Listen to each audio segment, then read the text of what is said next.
नमस्कार, मैं राहुल आप सबका लाइट में इस पे स्वागत करता हूँ। तो कैसे हो आप सब? अच्छे हो? तो हम बात कर रहे थे प्रॉफिट एंड लॉस के बारे में, जिसमें हमने पहले वीडियो में देखा था कि प्रॉफिट लॉस का बेसिक क्या है, जिसको हमने इस तरीके से डिस्कस किया था कि बहुत अलग अंदाज में डिस्कस किया था। लेकिन उसके बाद दूसरा, तीसरा, चौथे और पांचवें पार्ट में हमने प्रॉफिट लॉस के एक पर्टिकुलर टाइप डिस्कस किया था। और हम इसे मैथ्स को इस सीक्वेंस में पढ़ने की, अगर आप कोई भी वीडियो देखना चाहते हो या प्रॉफिट लॉस का आपको आर्टिकल बेस्ड क्वेश्चन देखना है तो आप एक वीडियो देख सकते हो। उसमें जो भी हमने एक वीडियो बनाया उसमें एक टाइप को डिस्कस किया है, चाहे वो वीडियो बड़ा बना हो चाहे छोटा बना हो। और उसके बाद में जैसे हमने पांचों वीडियो में बात की थी, उसमें हमने एक पर्टिकुलर टाइप देखा था और आज छठे वीडियो में फिर से एक टाइप देख रहे हैं। मैंने देखा है कि जितने मैंने 4-5 वीडियो जो लॉस प्रॉफिट के हमारे चैनल पे डाले हैं, उसमें से दिल्ली पुलिस के हर शिफ्ट में लगभग क्वेश्चन आया है। तो मुझे उम्मीद है कि अगर आपने ये सब कंटेंट पढ़ लिया ना, जितना मैं दे रहा हूँ यूट्यूब पे प्रॉफिट एंड लॉस के लिए, या मैथ्स का कोई भी हो, तो आपका कोई एग्जाम ओरिएंटेड क्वेश्चन में आप फंस नहीं पाओगे। तो चलो देखते हैं हम आज के इस वीडियो का पहला क्वेश्चन। तो इसमें लिखा है, दो वस्तुएं प्रत्येक को 1199 के हिसाब से बेची जाती है। पहली वस्तु को 15% की हानि तथा दूसरी वस्तु को 15% के लाभ पर बेचा गया, तो टोटल लाभ या हानि प्रतिशत ज्ञात करो।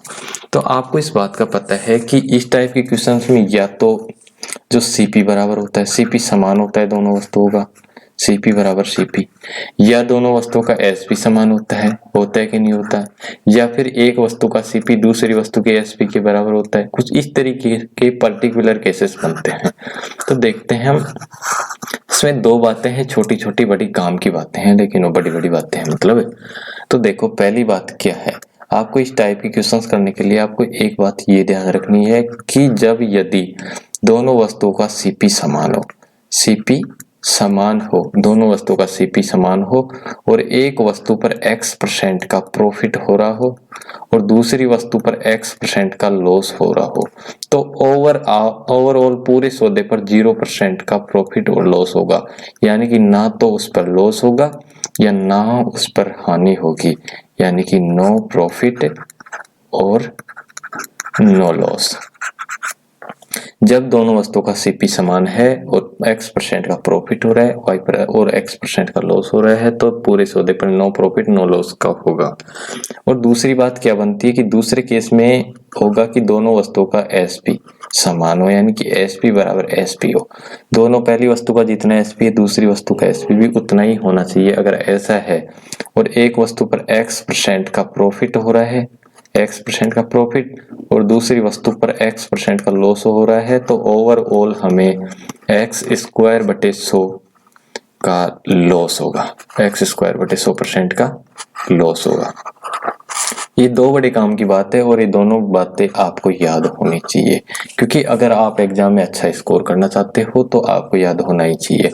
क्योंकि मतलब जो भी एग्जाम में क्वेश्चन आता है ना, उसको करते तो सब, लेकिन आप थोड़ा स्मार्ट करोगे तभी तो आगे निकल पाओगे। नहीं तो 2 करोड़ 26 लाख बच्चे एग्जाम दे रहे हैं, सभी जीत जाएंगे। तो चलो देखते हैं इस क्वेश्चन को। ये दो बातें आपको ध्यान होना चाहिए कि अगर दोनों का सीपी समान है और x% प्रॉफिट x% लॉस हो रहा है, तो ओवरऑल पूरे सौदे पर आपको नो प्रॉफिट नो लॉस होगा। और यदि दोनों वस्तुओं का सीपी समान है और x% प्रॉफिट x% लॉस हो रहा है, तो पूरे सौदे पर x²बटे 100% का लॉस होगा। और जब आप ये वीडियो देखने बैठो ना, उससे पहले आप पेन और पेपर जरूर लेके बैठा करो कि जो भी बातें लिखने की हो उसे लिखा करो। लिखने की तो खैर सभी है। और आज की जब ये वीडियो स्टार्ट करो तो जब पहला क्वेश्चन जब लिखो ना, उससे पहले ये दोनों बातें लिखना और उसके बाद ही आप अगर पहले क्वेश्चन पे जाना। तो चलो मैं इसको थोड़ा रफ कर दूं, फिर क्वेश्चन को डिस्कस करते हैं। क्वेश्चन में लिखा है कि दो वस्तुओं को प्रत्येक को 1199 रुपए के हिसाब से बेचा जाता है। पहली वस्तु को 15% की हानि और दूसरी वस्तु को 15% के लाभ पर बेचा जाता है, तो लाभ हानि का प्रतिशत ज्ञात करो। तो एक बात बताओ बच्चों कि यहाँ पे एक वस्तु को उसने 1199 की बेची है, जबकि दूसरी वस्तु को भी 1199 में बेची है।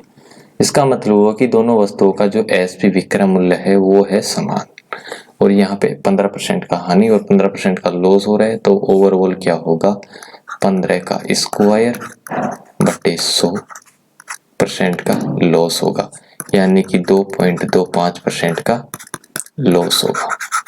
होगा कि नहीं होगा? ठीक है, नेक्स्ट क्वेश्चन देखते हैं। एक घर तथा एक दुकान प्रत्येक को 1 लाख में बेचा गया। मकान पर 20% की हानि हुई तथा दुकान पर 20% का लाभ हुआ तो पूरे सौदे का परिणाम क्या होगा। तो यहाँ पे हिंदी वाले बच्चे राजी होंगे, खुश होंगे, तो इंग्लिश वाले नाराज हो जाएंगे। मैं इंग्लिश भी पढ़ देता हूँ। तो इसमें लिखा है इंग्लिश में, house and shop were sold for Rs 1 lakh each. In this transaction, the house sale resulted into 20% loss. The shop sale into 20% profit. The entire transaction result in. ये कह रहा है कि घर और दुकान प्रत्येक को 1-1 लाख रुपए में बेचा है, तो मकान पर 20% की हानि और दुकान पर जो 20% का प्रॉफिट हो, तो पूरे सौदे पर क्या होगा। तो यहाँ पे प्रत्येक को 1 लाख में बेचा है, यानी कि दोनों का जो विक्रय मूल्य वो समान है, और जब विक्रय मूल्य समान होता है वो x% का प्रॉफिट x% का लॉस हो तो ओवरऑल x² बटे 100 का प्रॉफिट लॉस होता है, सॉरी। तो यहाँ पे कितने का लॉस होगा, x² यानी 400 बटे 100 का लॉस हो, 4% की हानि हो जाएगी ओवरऑल। चलो नेक्स्ट, ये हानि लिखा है ना मैंने, इसको ज्यादा जज मत करना, हिंदी और इंग्लिश में थोड़ा फर्क होता है यार, इतना हिंदी नहीं आता मुझे, खैर। तो देखो नेक्स्ट क्वेश्चन में लिखा है 2 horses were sold for Rs 1920 each. First was sold at 20% loss and second at 20% profit. Find overall profit or loss. 2 घोड़े 1920 रुपए प्रत्येक के बेचे जाते हैं। एक को 20% के लाभ तथा दूसरे को 20% की हानि पर बेचा जाता है, तो कुल कितने का लाभ होगा। यानी रुपए में पूछा है, यहाँ पे परसेंट नहीं पूछा है। तो आप कहोगे कि कैसे करेंगे, तो देखो बच्चों इस तरीके से करेंगे कि यहाँ पे 1920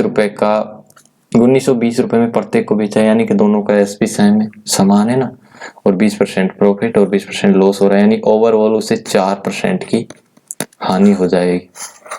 होगी कि नहीं होगी, तो आप होगी साहब। यानी उसने 100 में से एक घोड़े पे 96 लिया है ना, 100 में से एक घोड़े पे 96 लिया है, 96 लिया है, तो 2 पे कितना लिया होगा। परसेंट में जब बात की जाती है ओवरऑल, तो 100 में से उसने जितना एक पे लिया है उतना ही दूसरे पे लेता है, परसेंट में फर्क नहीं पड़ता। यानी कि उसने 100 में से 96 लिया है, जबकि लिया कितना है 2 × 1920। 1920 एक का लिया है, तो 2 का कितना लिया है 2 × 1920, जबकि यहाँ 96 की वैल्यू 2 × 1920 है। पूछा है हमसे 4% की वैल्यू, ओवरऑल कितने का प्रॉफिट और लॉस हुआ है रुपए में बताओ। तो 4% यानी 4 की वैल्यू बतानी है।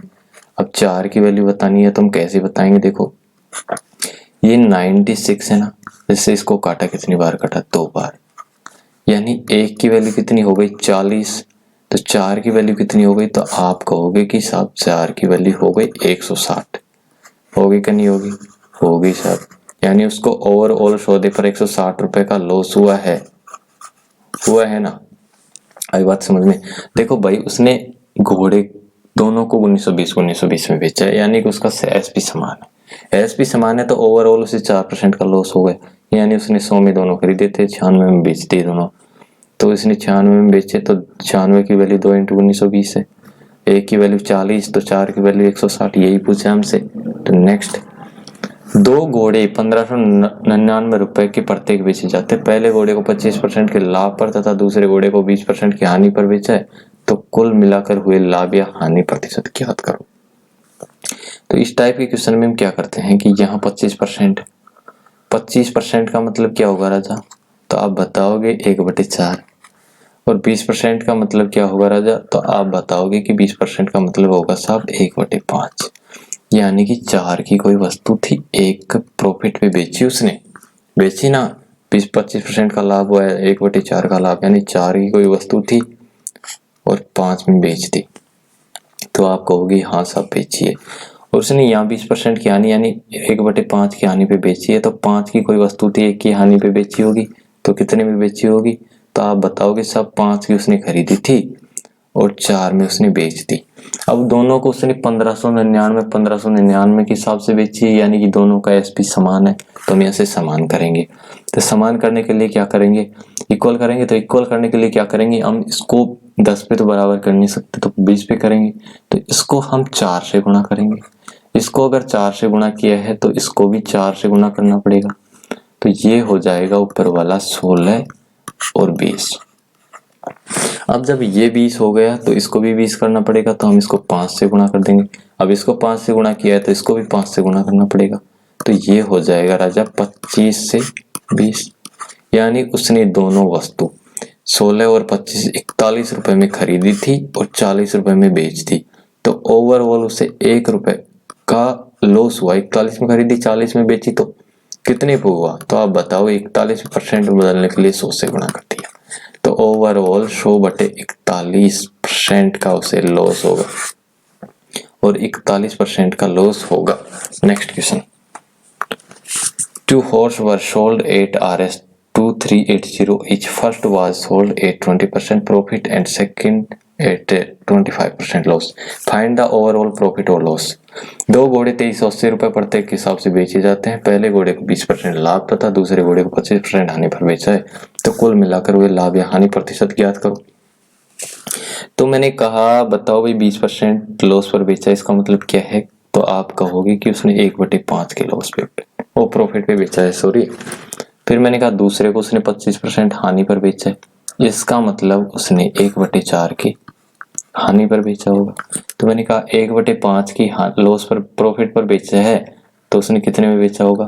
तो आप कहोगे साहब 5 की कोई वस्तु थी, 1 का प्रॉफिट कमाया यानी 6 में बेची होगी। मैंने कहा ठीक है भाई।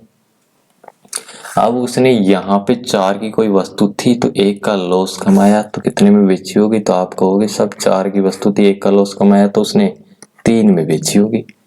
मैंने कहा ठीक है, लेकिन यहाँ 2380 की प्रत्येक बेची है, इसका मतलब दोनों का विक्रय मूल्य समान है, 2380 2380, तो यहाँ भी विक्रय मूल्य समान करना पड़ेगा।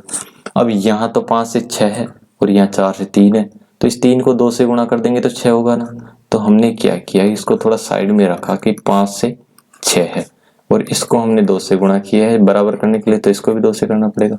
यानी वस्तु 8 की थी, कितने में बेची थी? 6 में। 4 की को 3 में बेच दो तो 8 की को 6 में बेच दो, एक ही बात है। यानी उसने वस्तु 13 रुपए में खरीदी थी और 12 रुपए में बेच दी, तो कितने का प्रॉफिट हुआ उसे? तो आप कहोगे प्रॉफिट नहीं हुआ साहब, उसे तो लॉस हो गया। मैंने कहा कितने का?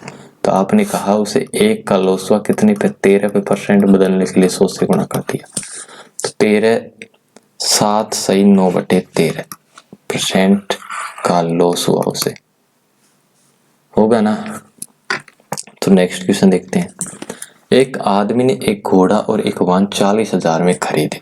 उसने घोड़ा 10% के लाभ पर बेच दिया तथा वाहन 5% की हानि पर, तो कुल सौदे पर उसे 1% का लाभ हुआ। घोड़े का क्रय मूल्य क्या था? A person boat a horse and A vehicle for Rs 40,000. He sold horse at 10% profit and vehicle at 5% loss. On full transaction he got profit of 1%. Find the CP of horse. आदमी ने घोड़ा और वाहन 40,000 में खरीदे हैं। उसने घोड़े को 10% के लाभ पर और वाहन को उसने 5% की हानि पर बेच दिया। तो ओवरऑल 1% का लाभ हुआ। तो बताओ घोड़े का क्रय मूल्य क्या है? यानी उसने, मान लो एक बात बताओ, मैंने माना कि 100x में उसने क्या खरीदा था? घोड़ा खरीदा था। और वाहन कितने में खरीदा था उसने? 100y में। और दोनों को मिलाकर उसने कितने में खरीदा है? 40,000 में। खरीदा है कि नहीं खरीदा है? 100x में उसने घोड़ा खरीदा है और 100y में उसने वाहन खरीदा है, दोनों मिलाकर उसने 40,000 में खरीदे। और उसने घोड़े पर 10% के लाभ पर बेचा, यानी कि घोड़े पर उसने 10% का लाभ कमाया। यानी कितना कमाया होगा उसने? 10x कमाया होगा कि नहीं कमाया होगा? यानी 10% प्रॉफिट पर बेचा, यानी 100 का 10% 10x, और यहाँ पे उसने 5% की हानि पर बेचा है, यानी कि -5। y बराबर 40,000 का 1% के बराबर उसने लाभ कमाया, यानी 400 रुपए का लाभ कमाया। तो हमने क्या किया कि इसको यहाँ 10x - 5y बराबर 400, यहाँ 100x + 100y बराबर 40,000 है। तो हमें 100x की वैल्यू चाहिए कुल मिलाकर। तो हमने 100x की वैल्यू चाहिए, तो हमने क्या किया, इसको 20 से गुणा कर दिया, यानी 20 से गुणा किया। अब इसको अगर 20 से गुणा करते हैं तो ये कितना होगा? तो आप कहोगे कि ये 200x होगा और ये होगा 100y, होगा कि नहीं होगा? और ये हो जाएगा 8,000। होगा ना, जब इसको 20 से गुणा किया है तो 20 से गुणा क्यों किया है, तो 20 से मल्टीप्लाई इसलिए किया है क्योंकि हमको 100x की वैल्यू चाहिए थी, तो मैंने देखा कि यहाँ 100y से 100y कट जाएगा इजीली। अब हमने ऐड कर दिया, इसको ऐड किया तो 100y से 100y कट गया, यहाँ बच गया 300। x बराबर कितना हो गया, ये ऐड किया तो 48,000 होगा ना। हमको चाहिए 100x की वैल्यू, तो हमने 3 का भाग इधर दे दिया, 3 का भाग दिया तो ये हो गया 100x, तो इधर भी 3 का भाग दे दूंगा यानी 16,000। तो 100x की वैल्यू कितनी आ गई, 16,000। और यही हमसे पूछा था कि घोड़े का क्रय मूल्य कितना है, बता दिया हमने 16,000 है। कोई पूछे कि गाय का कितना है तो बता देंगे 16,000 घटा के 40,000 में से, यानी कि 24,000 के वाहन का। नेक्स्ट, एक आदमी 2 कुर्सी कुल रुपए 900 की लागत में खरीदता है। एक को उसकी लागत की 4/5 और दूसरी को उसकी लागत के 5/4 पर बेचकर उसे कुल मिलाकर इस लेन देन में 90 रुपए का लाभ होता है, तो इस कम दाम वाली कुर्सी की लागत बताओ। मैंने कहा 4/5 का मतलब क्या होता है, तो आपने कहा साहब इसका मतलब 20% होता है ना, 20% के लॉस पर बेची है इसने, यही होता है क्या, सॉरी 80, यानी 80 में बेचा है उसने, बेचा है ना। अब जब उसने पहली को 80 में बेचा है और दूसरी को कितने में बेचा, तो आप इसको भी 100 से गुणा कर दोगे, यानी कि 125, इसको 125 में बेचा है, तो ओवरऑल इसने 20% का यहाँ पे लॉस कमाया, यहाँ पे उसने 25% का प्रॉफिट कमा लिया। यही हुई ना बात। जब बात ये हुई तो मैंने कहा कि उसने दोनों कुर्सियां 100x और 100y में खरीदी थी, और दोनों मिलाकर कितने में खरीदी, 900 में खरीदी ना। जब उसने पहली पे 20% का लॉस हुआ, तो इसका मतलब उसे हुआ कि 20 माइनस 20x पहली से कमाया उसने, और दूसरी को उसने 25% के प्रॉफिट पर बेचा, इसका मतलब उसे 25% यहाँ से कमा लिया। 25y बराबर कितना कमाया, 90 रुपए, यानी कि लॉस और प्रॉफिट को जब हम ऐड कर रहे हैं तो 90 का उसे ओवरऑल प्रॉफिट हुआ है। तो हमने देखा कि हमें कम दाम वाली कुर्सी की लागत चाहिए थी, तो हमने इसको 5 से गुणा कर दिया। इसको जब 5 से गुणा किया, क्योंकि यहाँ 100 जोड़ेंगे तो 100 से 100 इजीली कट जाएगा, जब इसको 5 से गुणा किया तो ये हो गया माइनस का 100x प्लस 125y, और ये होगा 450, होगा ना। यानी इसको अगर 5 से गुणा किया है तो इसको भी करना पड़ेगा, इसको भी करना पड़ेगा। अब हमने दोनों सबको ऐड कर दिया, दोनों इक्वेशन ऐड की तो ये माइनस, ये प्लस ये माइनस कट गया, और यहाँ पे कितना हो गया 225, 225y बराबर कितना हो गया 1350। 1350 हुआ कि नहीं हुआ, तो आपने कहा कि हाँ हो गया सब। कि हमको वैल्यू चाहिए 100y की, तो 100y की वैल्यू निकालने के लिए हमने इसको 9 से भाग दिया, 9 से भाग दिया तो ये हो गया 25y, और ये हो गया कितना हुआ 150, हुआ ना। 25y की वैल्यू 150, तो 100y की वैल्यू कितनी हो जाएगी, तो आप कहोगे साहब 100y की वैल्यू 600 हो जाएगी, होगी कि नहीं होगी, यानी 4 से गुणा कर दिया 25y को, तो 100y की वैल्यू 600 हो गई ना। अब जब 100y की वैल्यू 600 हो गई तो बची हुई 100x वाली कुर्सी कितने की होगी, 300 की, और यही हमसे पूछा है कम मूल्य वाली कुर्सी की लागत मूल्य बताओ, तो कम दाम वाली 300 की होगी। ठीक है, next, 2 horse were bought at Rs 1600. First was sold at 10% profit and second at 20% profit. If first were sold at 20% profit and second at 20% profit, he would get Rs 5 more. Find the difference between the cost price of both the horse. दो घोड़े 1600 रुपए की खरीदे गए, पहले घोड़े को 10% लाभ पर बेचा गया तथा दूसरे घोड़े को 20% लाभ पर बेचा गया। यदि उसने पहले को 20% लाभ पर और दूसरे को 10% लाभ पर बेचा होता तो उसे ओवरऑल 5 रुपए ज्यादा मिलते। तो दोनों घोड़े को क्रय मूल्य का अंतर ज्ञात करो। मैंने कहा उसने पहला घोड़ा 100x में खरीदा था और दूसरा घोड़ा 100y में खरीदा था, तो आपने कहा दोनों को मिलाकर उसने 1600 में खरीदा था साहब। मैंने कहा ठीक है। जब उसने पहले घोड़े को 10% लाभ पर बेचा होगा, यानी कि यहां से कितना कमाया होगा 10x, दूसरे घोड़े को उसने 20% के लाभ पर बेचा, यानी यहाँ से कितना कमाया उसने 20y, और ओवरऑल कितना कमाया उसने, तो मैंने कहा उसने p कमाया, p प्रॉफिट कमाया। अभी कह रहा है यदि उसने पहले को 20% लाभ पर बेचा होता, 20% लाभ पर बेचा होता तो यहाँ कितना होता 20x, 20x होता कि नहीं होता, तो आप कहोगे होता साहब। और दूसरे को उसने 10% के प्रॉफिट पर बेचा है, यानी कि यहाँ से वो कितना लेता 10y, तो ओवरऑल उसे 5 रुपये ज्यादा मिलते। पहले p मिला था तो अब p +5। तो मैंने क्या किया, इसमें से इसको घटा दी, इसमें से इसको घटाया तो मेरे पास आ गया क्या 10x, और यहाँ पे हो गया -10y बराबर 5। ये तो p कट गया यानी 5 बचा। तो मुझे चाहिए था 100x और 100y का अंतर, तो मैंने यहाँ पे एक 0 लगा दी, एक 0 यहाँ लगा दी और एक 0 यहाँ लगा दी। यानी कि 100x में उसने पहला खरीदा था, 100y में दूसरा खरीदा था और दोनों का अंतर पूछा था, तो 100x - 100y का अंतर कितना हो गया 50। दोनों घोड़ों के क्रय मूल्य का अंतर कितना होगा 50। तो नेक्स्ट, यदि मैं एक घोड़ा 6200 रुपए में और एक गाय 2600 रुपए में बेचता हूं तो दोनों की लागत पर 10% कमाता हूं। यदि मैं घोड़े को 6000 में और गाय को उसके क्रय मूल्य पर बेचता हूं तो मुझे 12.5% का लाभ होता है। तो प्रत्येक की मूल लागत या क्रय मूल्य क्या होगा, ये पूछा है भाई साहब। देखो भाई, इसने जब घोड़े को, हम बात करेंगे यहाँ पे घोड़े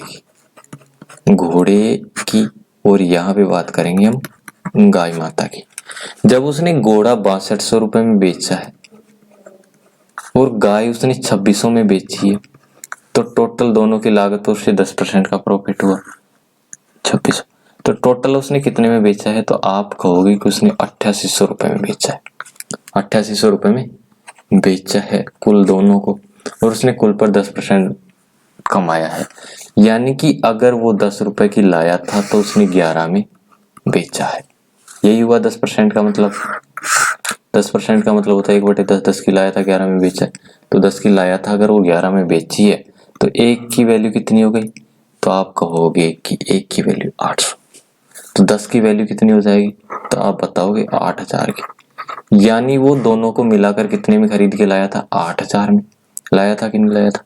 6200 में घोड़ा बेचा, 2600 में गाय, और दोनों बेचे 8800 में, तो 10% कमाए। 10 की थी 11 में बेची, तो एक की वैल्यू 800, तो 10 की वैल्यू 8000, यानी कि कुल 8000 में खरीद के लाया था। अब उसने कुछ ऐसा कर दिया कमाल कि उसने 6000 में तो घोड़ा बेच दिया, 6000 में घोड़ा बेचा और गाय को उसके क्रय मूल्य पर बेचा, गाय को उसके सीपी पर बेचा, तो उसने टोटल 12.5% का लाभ कमाया। तो 12.5% का मतलब होता है, तो आप कहोगे सब 12.5% का मतलब 1/8 होता है।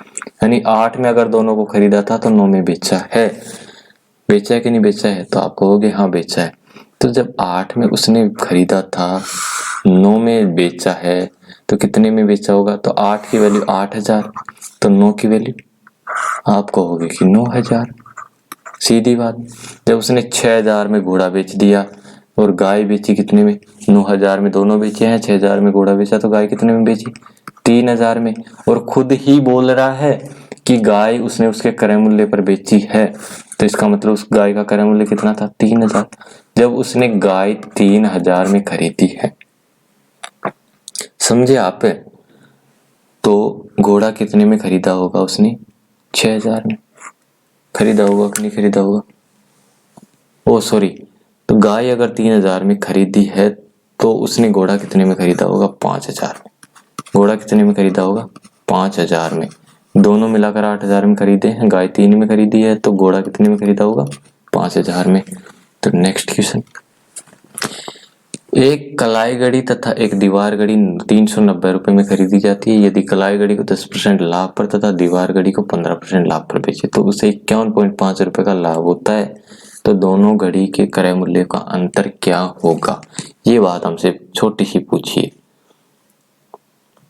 तो मैंने कहा कि उसने एक घड़ी 100x की, यानी कि कलाई घड़ी 100x की खरीदी थी।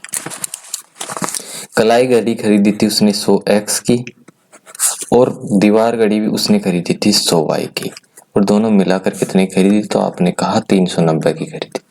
मैंने कहा उसने कलाई घड़ी पे 10% का प्रॉफिट कमाया, यानी 10x लिया होगा, है ना, और उसने दीवार घड़ी पे 15%, यानी कि 15y यहाँ से कमा लिया उसने, और ओवरऑल कमाया उसने 51.5। तो मैंने कहा कब कमाया, जब दोनों प्रॉफिट जोड़े हैं तो 51.5 उसने कमाया है। तो हमने यहाँ पे एक 0 लगा दी क्योंकि हमें पता था कि यहाँ से एक तो काटना ही है, तो इजीली काट देंगे।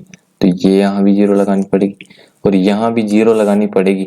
अब यहाँ 0 लगाएंगे तो पॉइंट की वजह से ये पॉइंट हट जाएगा, 0 की वजह से। हटेगा कि नहीं हटेगा? ये हट गया। अब मैंने इसमें से इसको घटा दिया, इसमें से इसको घटाया, यानी इसको घटा दिया, तो ये तो कट गया और यहाँ पे क्या बचा? 50y। 50y बराबर 125। तो 100y कितना हो गया? तो आपने कहा 100y 250। यानी जब उसने 100y दीवार घड़ी 250 में खरीदी है, तो 100x में क्या खरीदी है? कलाई घड़ी। वो कितने में खरीदी होगी? तो आप कहोगे 140 में खरीदी है। हमसे पूछा है दोनों घड़ियों के क्रय मूल्य का अंतर। 100x में दीवार घड़ी खरीदी है, 100y में दीवार घड़ी खरीदी है, 100x में उसने कलाई घड़ी खरीदी है। जबकि 100y की वैल्यू 250 है, 100x की वैल्यू 140 है। दोनों का अंतर पूछा है तो हम बता देंगे 110। बता दिया। Next question. दो घोड़े 1710 रुपए के बेचे जाते हैं। पहले घोड़े का क्रय मूल्य दूसरे घोड़े के विक्रय मूल्य के बराबर है। यदि पहले घोड़े को 10% हानि पर बेचा है तथा दूसरे को 25% लाभ पर बेचा है, तो कुल मिलाकर कितने रुपए का लाभ या हानि हुआ? ये बात हमसे पूछी है छोटी सी। तो देखो भाई, उसने पहले घोड़े को 10% हानि पर बेचा है, यानी कि 10 में खरीदा था, कितने में बेचा है? तो आप कहोगे कि 9 में बेचा है। दूसरे घोड़े को उसने 25% के लाभ पर बेचा है, यानी 1/4, तो 4 में खरीदी थी, कितने में बेच दी? 5 में। 4 में खरीदी है, बेची कितने में? 5 में। अब एक बात और कही है इसने कि पहले घोड़े का क्रय मूल्य दूसरे घोड़े के विक्रय मूल्य के बराबर है, यानी कि ये पहले घोड़े का क्रय मूल्य है जितना ही दूसरे घोड़े का विक्रय मूल्य है। अब या तो हम इस 10 को 5 बनाए, अब इसको अगर 5 बनाते हैं तो इसको भी 2 से भाग देना पड़ेगा, तो पॉइंट में हो जाएगा। तो हमने क्या किया कि इसको ही 10 बना दिया। तो इसको 10 बनाने के लिए इसको तो वैसे के वैसे रख दिया और इसको हमने 2 से गुणा कर दिया। जब इसको 2 से गुणा किया है तो इसको भी 2 से गुणा करना पड़ेगा, यानी कि ये 8 हो गया, ये हो गया 10। तो ओवरऑल दोनों कितने में खरीदी? उसने 18 में और बेचे को कितने में? 19 में। तो प्रॉफिट हुआ उसे 1 का, जबकि 19 की वैल्यू क्वेश्चन में उसने दे रखी है 1710। तो 1 की वैल्यू कितनी हो गई? 90। और 1 की वैल्यू ही हमसे पूछी है, ओवरऑल उसे कितने रुपए का प्रॉफिट हुआ। तो हम बता देंगे उसने 18 में खरीदी थी, 19 में बेची, यानी 1 की वैल्यू बतानी थी, 19 की वैल्यू 1710 थी, तो 1 की वैल्यू 90 हो गई। Next question. एक दूध वाला x रुपए प्रति लीटर की दर से दूध खरीदता है और तथा प्रत्येक 6 लीटर दूध में 2 लीटर पानी मिलाने के बाद वह मिश्रण को 2x रुपए प्रति लीटर की दर से बेचता है, तो उसका लाभ प्रतिशत ज्ञात कीजिए। A milkman purchase the milk at Rs x per liter and sells it at Rs to x per liter, and still he mix 2 liter water with every 6 liter of pure milk. What is the profit %? उसने 6x रुपए प्रति litre खरीदा और प्रत्येक 6 litre में 2 litre पानी मिला रहा है, 2x में बेच रहा है। भाई मान लो उसने 6 लीटर ही दूध खरीदा है, तो 6 लीटर दूध खरीदा होगा तो उसने कितने में खरीदा होगा? तो आप कहोगे कि 6 लीटर दूध उसने 6x में खरीदा होगा। ठीक है साहब, यानी 1 लीटर x में खरीदता है, 6 लीटर 6x में खरीदता है। अब उसने जब 2 लीटर पानी मिला दिया तो ये क्वांटिटी तो बढ़ेगी टोटल की, तो कितनी हो गई? 8 लीटर। टोटल 8 लीटर हो गई और उसने 8 लीटर को बेचा है 2x के हिसाब से। खरीदा था x के हिसाब से, 2x के हिसाब से बेचा, यानी कितने में बेचा है उसने? तो 16x में। तो उसने 6x में खरीदा था, 16x में बेचा है, तो उससे ओवरऑल कितने का प्रॉफिट हुआ? 10 का। 10 का ही हुआ ना, कितने पे हुआ? 10x का प्रॉफिट हुआ कि नहीं हुआ? तो आप कहोगे कितने पे हुआ है? तो आप कहोगे कि 6x पे हुआ है। जब उससे 10x का प्रॉफिट हुआ है, 6x पे हुआ है, परसेंट बदलने के लिए 100 से हमने गुणा कर दिया, तो ये x से x कट गया। तो यहाँ बात हो गई कि 10/6 × 100। तो आप देखो थोड़ा कि जब इसका मतलब यही तो है ना, 10 × 100/6, ये कैलकुलेशन की बात है। 10/6 तो 100/6 कितना होता है? 16 से 2/3 होता है कि नहीं होता? अब 10 से जब गुणा करना है तो यहाँ भी 0 लगेगी, यहाँ भी 0 लगेगी, तो ये हो गया 160 से 20/3, है ना। तो यहाँ से 6 और निकलेगा, तो टोटल हो जाएगा 166 सही 2/3। 3% का प्रॉफिट कमा रहा है वो बच्चा। नेक्स्ट क्वेश्चन, राम और निखिल दोनों बोइंग हेलीकॉप्टर के विक्रेता है। बोइंग हेलीकॉप्टर का मूल्य 28,000 रुपए। राम सौदे पर 10% छूट देता है, जबकि निखिल प्रथम 20,000 रुपए पर 12% की छूट देता है तथा शेष 8,000 रुपए पर 8 की छूट देता है। दोनों के विक्रय मूल्य में कितना अंतर होगा? Ram and Nikhil both are dealers of Boeing helicopter. The price of Boeing helicopter is Rs 28000. Ram gives a discount of 10% on the whole, while Nikhil gives a discount of 12% on first 20,000 and 8% on the rest Rs 8,000. What is the difference between their selling price? तो देखो भाई, ये जो राम जी है ना, ये तो पूरे सौदे पर 10% देता है। तो हम यहाँ बात करेंगे राम भाई की बात कर रहे हैं यहाँ पे, और यहाँ बात करेंगे हम निखिल राजा की। किसकी? निखिल राजा की। तो राम क्या कर रहा है, पूरे 28,000 पे 10% की छूट दे रहा है। इसका मतलब ये यहाँ पे जो 20,000 ले रहा है ना, इस पर भी 10% छूट दे रहा है, और बचे हुए 8,000 पर भी 10% छूट दे रहा है कि नहीं दे रहा है? पूरे सौदे पे 10% की दे रहा है। जबकि निखिल राजा क्या कर रहा है, पहले जो 20,000 है ना, 20,000 पे तो ये दे रहा है 12% की, जबकि 8% पे दे रहा है ये, बचे हुए 8,000 पे दे रहा है ये 8% की। अब इसने यहाँ 20,000 पे 10% राम ने लिया, जबकि ये 20,000 पे 12% लिया, है ना? तो इसने यहाँ पे कितने की छूट दी है ज्यादा? तो यहाँ पे आप बताओगे उसने 240 रुपए की ज्यादा छूट दे दी। तो 20,000 का मतलब 12% कितना होगा? एक मिनट। तो देखो भाई, इसने जो यहाँ पे 20,000 पे 10% दिए राम ने, जबकि इसने दिए 12%, यानी इसने इस 20,000 पे 2% ज्यादा की दे दी, यानी कि 400 रुपए की छूट दे दी, 2% दी होगी तो। जबकि इसने 8,000, निखिल ने 8,000 पे 8% दी है, जबकि राम ने 8,000 पे 10% दी, यानी कि इसने यहाँ पे 2% ज्यादा दे दी। तो 2% ज्यादा दी, इसका मतलब 160 रुपए की यहाँ दे दी। अब जो ओवरऑल विक्रय मूल्य में जो अंतर आएगा ना, वो इसी की वजह से आएगा। यानी कि अगर ये पहले 20,000 8,000 28,000 में बेचता, इस पे भी 28,000 में बेच रहा होता तो कुछ नहीं होता, लेकिन इसने 400 की यहाँ ज्यादा छूट दे दी, जबकि इसने 160 की यहाँ दे दी। तो ओवरऑल जो डिफरेंट है वो कितने होगा? 400 माइनस 160 बराबर 240 का होगा कि नहीं होगा? तो बस यही हमसे पूछा है। Next question. चलो आज के लिए इतना ही, फिर मिलते हैं अगले वीडियो में। इस टाइप के पूरे क्वेश्चन हो गए, मुझे लगता है इस टाइप का कोई क्वेश्चन नहीं बचेगा आपको। अगर कोई भी एग्जाम ओरिएंटेड क्वेश्चन है तो आप लगाओ, बेझिझक लगाओ, आपको कोई भी दिक्कत नहीं होगी किसी भी टाइप के क्वेश्चन में, इस तरीके के में। और मिलते हैं अगले वीडियो में। देखते रहिए, खुश रहिए, हंसते रहिए, मुस्कुराते रहिए। एग्जाम की तैयारी करो, एग्जाम हमारे सिर पे है, एग्जाम की तैयारी हमें करना पड़ेगा। तो चलो ठीक है, टेक केयर। लाइक करो यार, शेयर करो, लोगों को बताओ कि हम यहाँ पढ़ रहे हैं, आप भी आओ, पढ़ेंगे सब मिलके। आप कुछ करते नहीं हो, लाइक वाइक शेयर वेयर सब्सक्राइब करो। मिलते हैं अगले वीडियो में। Take care, thank you.